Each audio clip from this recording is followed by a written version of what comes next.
All right. Well, good morning. This is the morning session of the Senior Socratic Seminar for Rhetoric of the Op-Ed page. And I am with Sarah. And Sarah will be discussing with me until hopefully somebody comes in. So, what, and I'm going to put this in just because people will be watching this and so they can participate in future Socratic seminars. So obviously there's no hand raising. It's just you and me anyway. And if somebody comes in, we can't see their hand. So if you are, you're just having a discussion. We're just trying to talk out all the things that you read about. And so, and it's designed to help you discuss the issue. And so I did say in the video that people who haven't read this, haven't caught up to everything yet, can still listen in and participate. And that kind of helps too if they're not understanding what the articles are saying. But don't respond to an argument unless you've read the article that it's arguing about. And so be sure to refer to the articles by the author and the paragraph number so that people know where to go look for it. So did you bring your articles with you? Go ahead and bring them out. It is okay to disagree. Just make sure that you're respectful. And I've never had a problem with anybody who has been, you're full of it. No, they don't do that. They don't say that. So it's just there. So it's a rule. Okay, so what I wanted to do is start with from the discussion board. That way you don't have to be the first one that talks about it. That's why we have the discussion boards be due the night before so that I can grab a couple of quotes from there. And that way it gives us something to talk about, kind of eases you into the process of it. So the first part of this, did you get a chance to read the Heisel article, the article about Heisel, the ape? And then there was the video too that kind of gave the background information on that. So while Heisel, this is from the discussion board, while Heisel is a very intelligent creature who should be treated with respect, he should not be considered a person. A person is someone who has a conscience or a moral compass to tell him when something is right or wrong. An ape does not have that. No animal does. They merely do whatever they want at that very moment. In addition, a person speaks one or more languages. Apes, on the other hand, do not. While they can learn to understand a language, or they can learn a bit of sign language, they do not have the capacity to learn a language and speak it like a human does. Apes are clearly not humans. What do you think about that?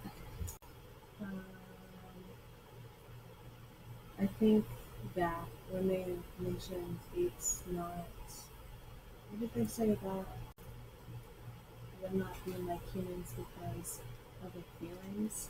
They have no moral compass or conscience. Of conscience, yeah.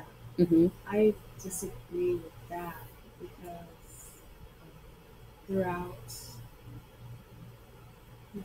the Change of Heart for Animals. That's Rifkin. Rifkin, yeah. Mm-hmm. He had a lot of information on studies done on animals, like pain, and the one that actually stands out to me is elephants and how they can tell when one of them has passed away, and they mourn in a way by standing around and waiting with the deceased elephant. So I think elephants, not just elephants, but all animals have a consciousness. Okay. And then she also says the part about the language. So we learned about Coco, who understood sign language, but they don't have the capacity to learn and speak it like an animal or a human does. Right, yeah. Do you agree with that part?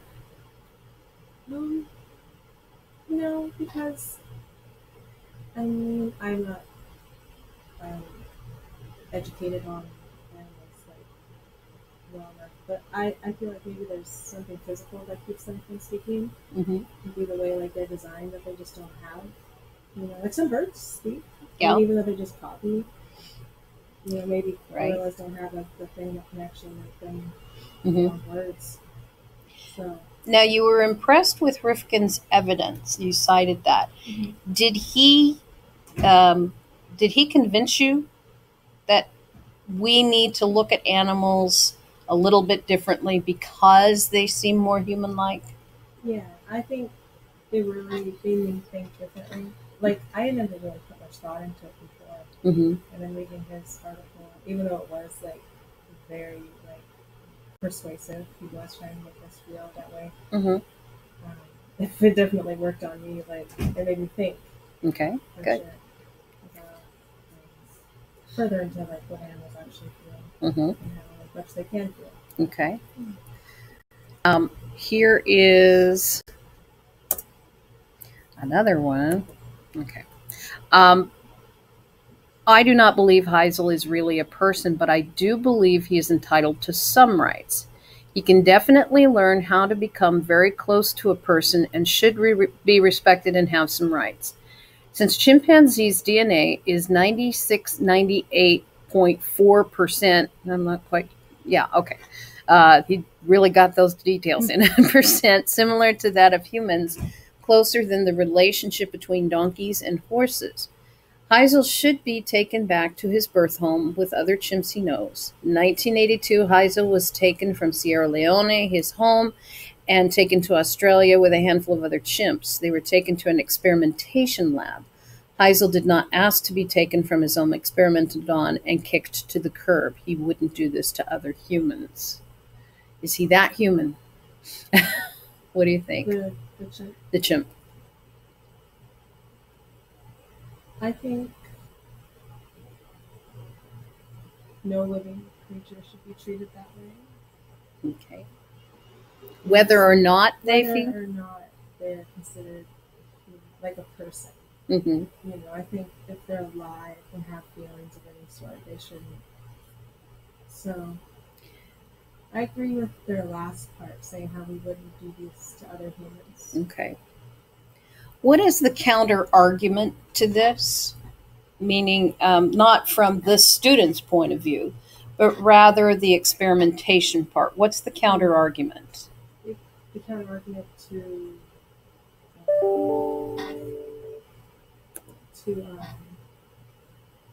experimentation, like, not happening.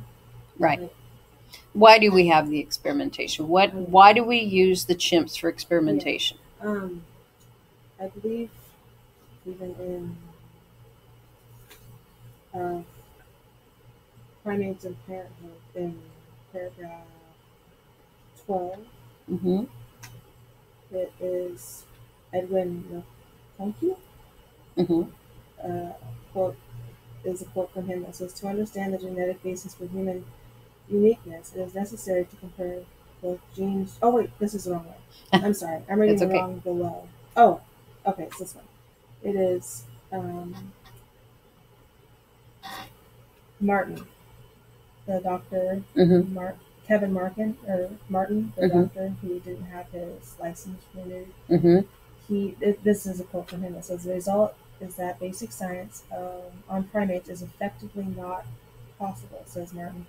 "This result is not a luxury. The failure of gene therapy and AIDS vaccine was due to pressure to produce cures, before understanding the underlying biological mechanisms which cannot be accessed by experiments with humans." Okay. So I feel like it's really sad, but sometimes in order to help others, it's a very, very touchy subject, I think. So that counter argument's pretty strong then. Okay. I feel like it is. So if you put the two together in a room and they're having a conversation about this, who would you most likely side with? Oh wow. I'd probably have to think about it for quite a while. But I mean, I would probably before I would side with either one, I feel like I would try to come up with like an in between. Okay. Just because there's just so much there. But like maybe experimentation on animals with more humane ways. Well, I think the inference there is actually infecting the chimpanzees with AIDS and then seeing how they respond. Yeah, so that's not. I know. And that's why we have you think about this. And it becomes this act of persuasion. There's the chimpanzee in the middle. Now, if the chimpanzee were in the room with you, would that be different? If Heisel was there in the room, or can you see this as kind of outside the individual? Because I think that's what we really want to get across here is pathos is definitely at play here. But when you look at why the chimpanzees are used, now we're going into what direction? Are we still in pathos or are we in another direction? We are definitely in logos. And so there's this constant battle between pathos and logos all the time. And that's what we want to make you aware of, because the easiest way to get to you is through the heart. But they have shown studies where that is very fleeting. So like, for example, if you were to go, you're in the middle of the night, you're up, you're just you've had a bum day and you want to just kind of relax. On comes the ASPCA commercial. This is why they play them in the middle of the night. You will probably react to it if you leave it on the TV long enough. And I think especially when they have those 5-minute commercials, it's like, excuse me, you're only supposed to be on for 30 seconds. But they will put on this commercial and they expect you to respond right away. But let's say that you think, oh, I got to go get my credit card. So you get up to go get it and you think, you know what, I have to use the restroom. So you go to the restroom and then you come back in the living room and you say, what was I going to do? It's that fleeting. So that's why logos is stronger, because the logic is there. And that cannot be refuted. It stays. And so that's why with the use of logos versus pathos, you really have to balance it out. Who of the two? So that was written by who? It was Ed Young. Okay. So who made the better case then? If we push aside the topic itself. Who do you think made the better case for experimenting on chimpanzees or just treating animals as if they were humans? Rifkin or? I think Ed Young's is a lot more logos. Right. For sure. Because, I felt that with just reading.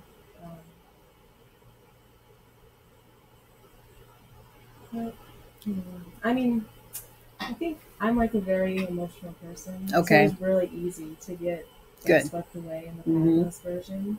Good. So I think it really depends on like the way you think individually. Yep. Good. Yeah. So for me, I it's a mixture of both, but probably more of the pathos. Okay. Good. Recognizing that is the first step, and making sure that you know that that's who you are. And so also being cognizant of what the logos is. And then, because there are people who think differently than you respond emotionally. There are other people who respond logically. And so you have to understand what the logical side is going to say when you're writing because you're going to be responding to this. And so for you, yes, there's the emotional side to it, but remember that logos comes in. So, okay. What are do you have pets? Yes. So what are some things your pets do that is human-like in behavior? My dog hugs me. Mm-hmm. Yeah. And I didn't teach him to do it. He just started like flopping over on me. So Yep. That's And when he wants something, he'll paw at my bowl. Mm-hmm. If he wants something, and I can tell he's saying he wants something. And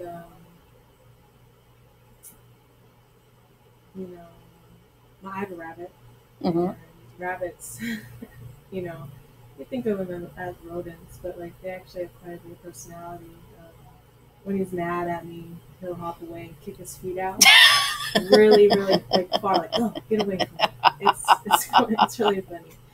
Yeah. Thinking of it logically, though. Yeah, logically, that's just. Is it a behavior that's just simply a learned behavior? You say that your dog hugs you, and it was something he learned. So if somebody were to say, well, that's just a learned behavior because how do you think they would finish that? I think they would say maybe like the animals just kind of see what I'm doing and Okay. learn what I like Okay. to do. Yeah. You know, because like treats. My dog is enticed. That's, you know, yeah, he's driven by food. So, okay. So, yeah, I feel like that would be a pretty strong argument. Well, personally, I happen to agree with you. I think animals do have a personality, and whether it's learned or not, it's cute and it makes you feel good. So, okay. What other reasons, evidence, or research could cause readers to have a change of heart about how they look at animals? That wasn't necessarily mentioned in any of the Right. Okay.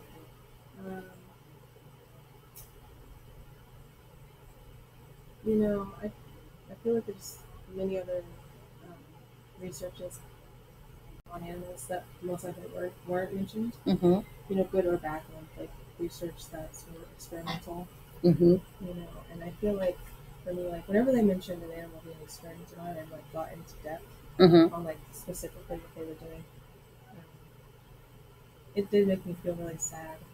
Definitely pathos, and I feel like if somebody were to do research on their own and were to find a lot, they would probably feel, you know, they would probably feel close to the same I did, and then maybe start thinking more about how animals should be treated.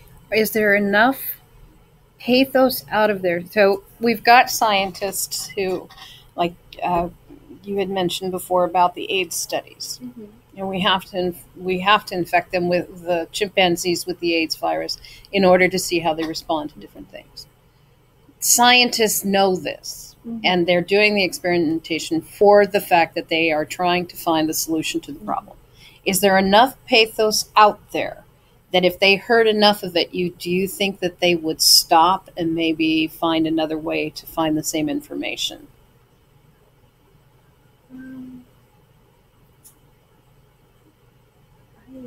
When I first think of that scenario, I kind of feel like it's always going to be like a battle between people and their different opinions. I feel like it's never going to go either way. I feel like it's going to stay. Okay. Because, I mean, I feel like they've been doing animal studies for quite a while. Mm-hmm. You know? They have, yeah. Yeah, and I mean, that's how women found out if they were pregnant. Yeah. And the rabbit had to die. Yeah. So that's the joke is, it's not really a joke, but how are you doing? Well, the rabbit died. You know, that was a way to say that they were pregnant. So yes, it's been going on for a very, very long time. And when you look at a group like PETA that uses they are all pathos. You know, they're arguing with pathos, the the blood and the fur and women who go around naked. So that there's a comparison there. You don't want to wear fur; you'd rather go around naked, and so that's the way they've tried it. Is there logos out there that could possibly persuade people that maybe animals are a little bit more human-like than we give them credit for? What would be a good logos evidence? The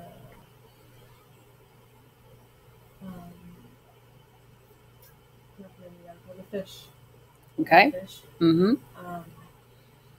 Hooked on a myth. Hooked on a myth. Yes. Mm-hmm. And the author mentioned her and her colleagues' study on fish's reaction to pain. Mm-hmm.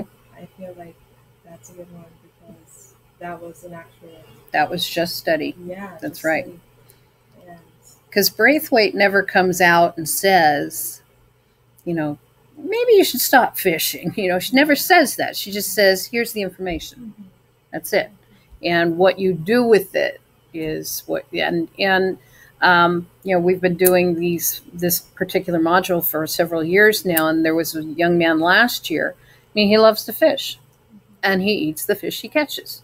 He says, this isn't going to help me any.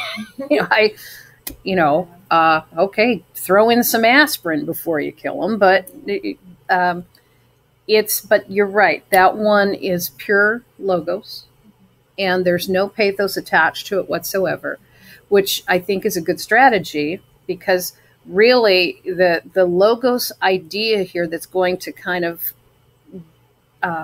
surpass for those people the animal study is the fact that humans are at the top of the food chain. Humans are the ones that animals are there for. Mm-hmm.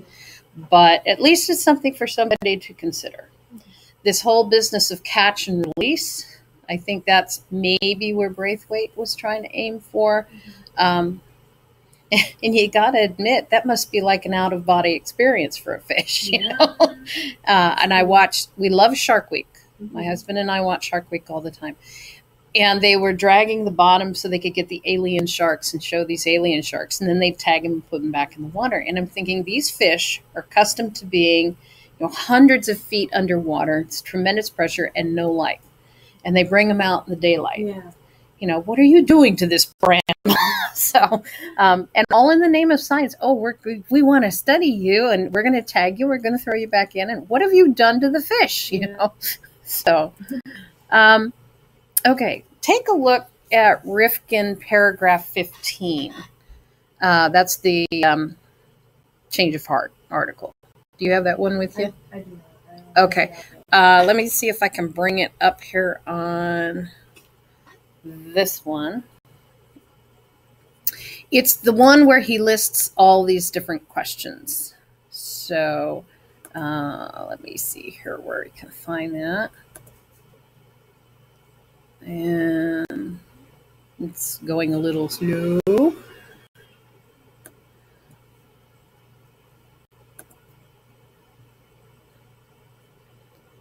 And modules and okay.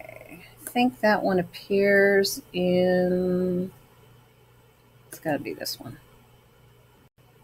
Maybe not that one. Not that one. Must be the next one. And not that one yet, right? Nope, I don't think so. Wait. Well, and the reason I did that was because I wanted people to do some predicting. Yeah. And I knew that if you downloaded it early and started going through it, you were going to read it as soon as you got it. And it's really important, especially when you start college next year, that you're going to get, this is what you're going to be getting, these types of articles all the time. Mm-hmm. And doesn't matter which subject you're studying. And so the prediction is so important to grab a hold of it and to just start looking at the title, looking at the subtitle, figuring out how many paragraphs, trying to figure out, okay, I think I know why I'm studying this article. Mm-hmm. That puts your head in the right place in order to start going through the article. And these are not written at an extremely large lexile.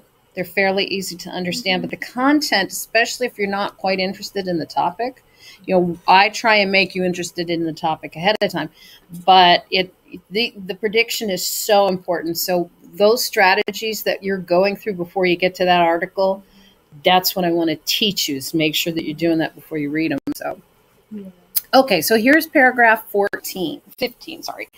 So what does all of this portend for the way we treat our fellow creatures and for the thousands of animals subjected each year to painful laboratory experiments, or the millions of domestic animals raised under the most inhumane conditions and destined for slaughter and human consumption? Should we discourage the sale and purchase of fur coats? What about fox hunting in the English countryside, bullfighting in Spain? Should wild lions be caged in zoos? So after reading that, why does he make that list full of questions? Why do you think he chose to do that? I think he did that because it makes you think. Mm-hmm. Maybe, like, after you've read the article, it helps your mind just keep going. That's what it did for me. Like, after I started the article, then I kept thinking, like, oh, like, we have the bullfighting in Spain. Like, they've done that for a long, long, long time. Mm-hmm. So it helps. I don't know. I think It's exactly what you said, to make you think after reading the article. So then this is actually translating into the author's purpose. So you know how whenever somebody writes, there's one of three purposes: to inform, to entertain, to persuade. Questioning falls under which of those three? What do you think? I think persuade-ish. To persuade-ish? Yeah. I like that one. Yeah. I do think there needs to, and I think maybe questioning should be in there somewhere in between the persuade and the inform. Yeah.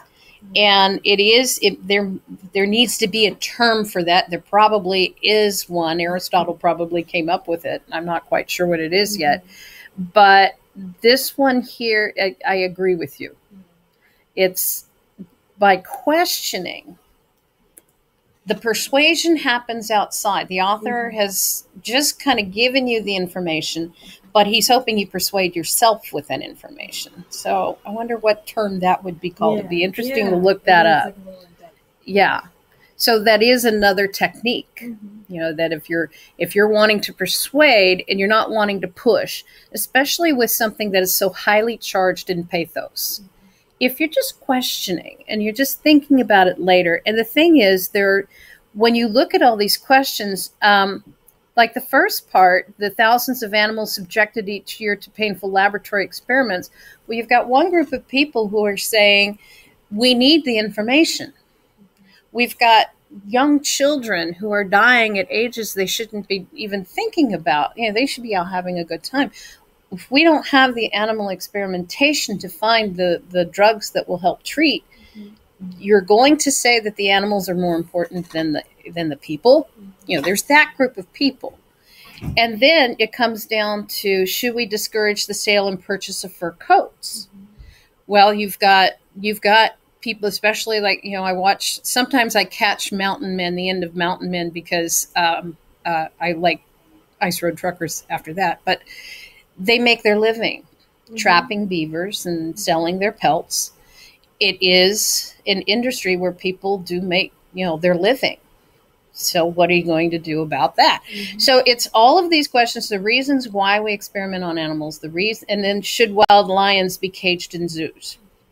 You remember the giraffe last year that was giving birth? Yeah, I watched it 6 weeks. And there were a lot of people who were saying, this is cruel.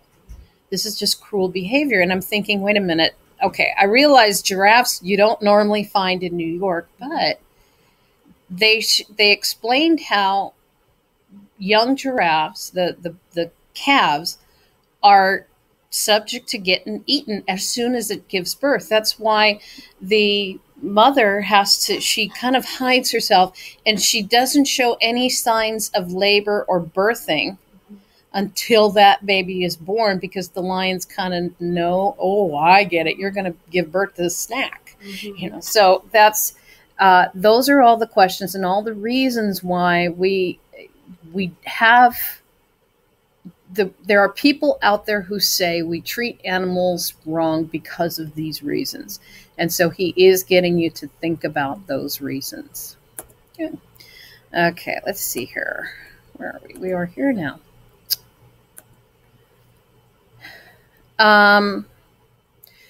Could loyalty in an animal be an example Jeremy Rifkin could have used in this article? So you had talked earlier about your dog hugging you. Is that something that would work in Rifkin's article? I think so. I think it's especially like happens. It would make you feel like, oh, the animals. And he did have like, I feel like his article was like negative. There was some like quite a bit positive, but then like quite a bit negative as well. So I don't know.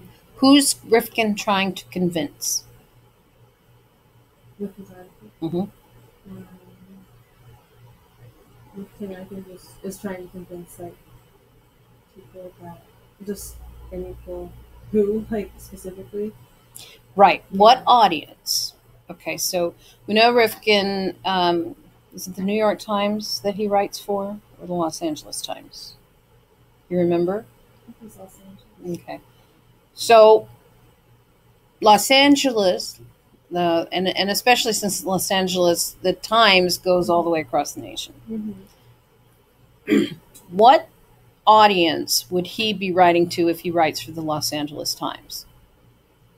I feel like the everyday person, Mhm. just anybody who And- would pick it up and read. Okay. They see the title, Mm-hmm. Change of Heart About Animals. Mm-hmm. Who is likely to look at that headline and say, I want to read that story? Probably people who I feel like are more on the side of animals being treated like better already. Like Okay. They already feel that way. I Mhm. would like pick that up. I think. So then, if he's adding the loyalty in animals, does he need that? Not really. Mm-mm. I don't think so. But if he is writing to the scientists, Mm-hmm. would that help be persuasive? I think maybe a tiny bit. Okay. Yeah. Why? Because the scientists, I feel like examples of animals' loyalty to humans would, I don't know, like maybe slightly change the scientists' like way of thinking for a second. Okay. Maybe help them see like animals in a positive way Okay. more. Just for a All right. second. Of course, they might also say, that's not loyalty, that's just animal behavior. They might. Yeah. You never know with scientists. Yeah. Okay. But you can see how there are certain things that might be useful and some things that might not be. Okay. And let's see. Rifkin claimed that animals learn through experience and experimentation. Doesn't that make animals more like people, or does that make people more like animals since people learn through experience and experimentation? It's a little complicated the way that it's questioned. Mm-hmm. You get it, though? Yeah. Okay. What do you think? You know, I feel like that's a good point about how that's kind of tough because it says are animals more like people, or people more like animals. But that's like a good point of how they're the same. Mm-hmm. For sure. You know, whether which one is more like the other, I'm not sure. That's like what came first, the chicken and the egg. Right. But that is a good example about similarities between the two. I mean, when you're looking at the student earlier who quoted the fact that, it's 96%, mm-hmm. That's the lower number, mm-hmm. that they are similar. You're using the animals because the DNA is so similar. Mm-hmm. So doesn't that mean that within that DNA, somewhere there's got to be emotion, mm-hmm. there's got to be conscience, there's mm-hmm. got to be, those human qualities. Mm-hmm. And so this is a really great question. I really like this question because that's what the actual question is. Mm-hmm. So how would you answer it? How would Sarah answer this question? I think,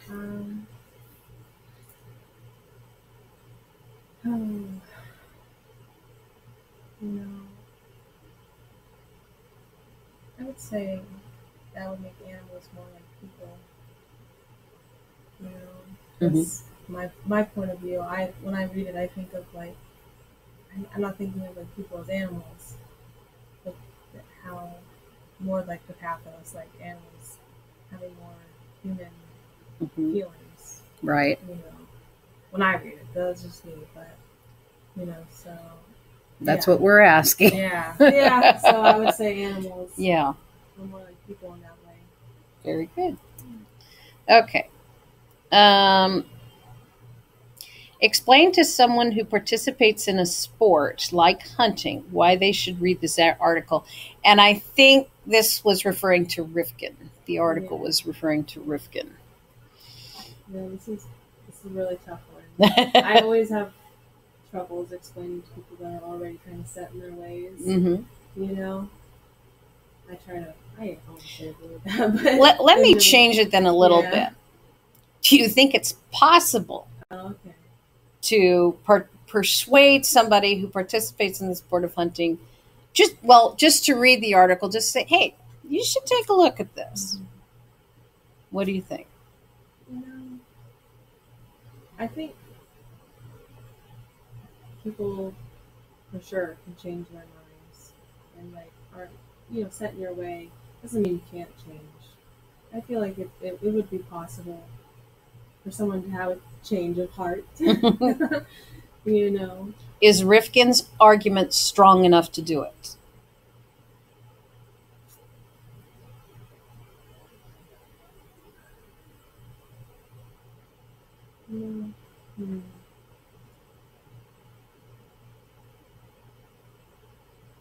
I think so, with a certain type of people. Okay. Yeah, back to the certain type of Is there something that you think should be added in order to make that argument stronger? Or do you think there's a better article that might work better from the ones that you read?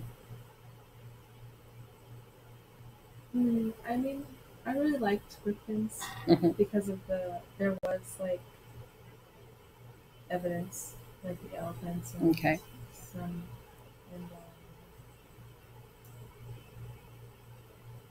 but then there's also Ed Young's article, which, like you said, sticks with in your mind because of the logic. Yeah. So, because I feel maybe Ed Young's would be a little bit better because, I have this in mind where he did use a tiny bit of pathos. Okay. In my opinion. So. What was that you'd underlined again? Just as a reminder. Yeah, in paragraph 12, it was Edwin McConkey's his quote. To understand the genetic basis for human uniqueness, it is necessary to compare both gene structure and gene expression in human and apes. This means obtaining early embryos from apes by surgical termination of pregnancy. I thought that was major pathos because it really makes you feel for the animals that was happening to. Yeah. And there's a group of people who believe that that if there's going to be abortion anyway, you can easily do these experiments on human embryos as well. So then we get into a whole new Pandora's box here. So, okay, well, what I want to do is show you what your writing response is going to be, and we can kind of talk through that so that you know what you're getting into. There's two choices, and it's basically responding to either Rifkin or Braithwaite. And so here's one in response to Rifkin. After thinking about your reading, discussion, and analysis of Rifkin's articles and the letters in response to it, what do you personally think about Rifkin's point? Do you think it is true, as Rifkin says, that many of our fellow creatures are like us than we have ever imagined? Do you think we need to change the way we treat the animals around us, or do you think Rifkin is wrong? Write a letter, and this will be a letter to the editor, expressing your viewpoint. So you would be writing actually to the editor of the Los Angeles Times. I would like to respond to Jeremy Rifkin's article, A Change of Heart About Animals. And so that's what your prompt would be for that one. Or with Braithwaite, which is Hooked on a Myth, Victoria Braithwaite argues that fish have nervous systems that are similar to humans and are very likely to feel pain the way we do. She says we should adopt a precautionary, ethical approach and assume that in the absence of evidence to the contrary, fish suffer. He also says, and actually that should be she also says, of course, this doesn't mean that we necessarily must change our behavior. One could reasonably adopt a utilitarian cost-benefit approach. That meaning, that there are fishermen out there who depend on certain fish, and it is recognized that there are other animals being caught in these nets, causes them to suffer and die. So there may be some discussion about making sure that only the food fish are actually caught. One could reasonably adopt a utilitarian cost-benefit approach and argue that the benefits of sport fishing, both financial and recreational, may outweigh the ethical costs of the likely suffering of fish. Should we ban the use of barbed hooks? Should we change our fishing practices because fish might suffer? Or is Braithwaite making a big deal out of nothing? So write the letter expressing your viewpoint to the editor of the newspaper. And that one, I believe, also is LA Times. Mm-hmm. And so, again, it's the letter to the editor. I would like to respond to Victoria Braithwaite's article, Hooked on a Myth. And so your audience then becomes sort of Braithwaite or Rifkin, but it's also to the same people who had read the article from the LA Times there. So whoever you think that audience is, those are the ones that you are responding to. So you may be, what do you think? Are you persuading in this, informing in this? I think it would be slight persuasion. Ish. Yeah. Of like how the author's point, like if they were wrong or right, mm-hmm. persuasion of either one, and then kind of informing of like the writer, like your opinion, mm-hmm. too. So, right. Yeah. The other thing you have to be careful of is that if you agree with whoever you're writing about, whenever you agree, and this is the same with the discussion boards as well, you have to add new information that wasn't yet considered. And what that means is with either Rifkin or Braithwaite, if you wanted to bring in content from the other articles, mm-hmm. that actually adds more persuasion to it because you're adding extra evidence. Mm-hmm. So you don't have to go out and do extra. You've already got the evidence before you. So you can add evidence from the other articles. Just make sure that you're putting in according to Ed Young in his article or whoever that may be, and quote the title of the article. That will be very strong. Okay. So let's see. Was there anything else? I think that's the end of our little... Yep, that's the end. So do you have any questions about either the content or what you're going to be asked to do? I mean, I understand the response. Okay.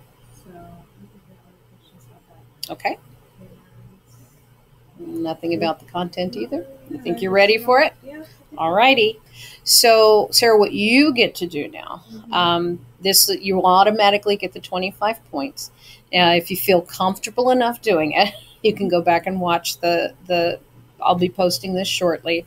And you can go back. Since you and I talked, you don't have to add that response to the seminar unless there was something that you thought of later or you want to summarize what you think to get your ideas down. And then if you go back and respond, you can actually double these points.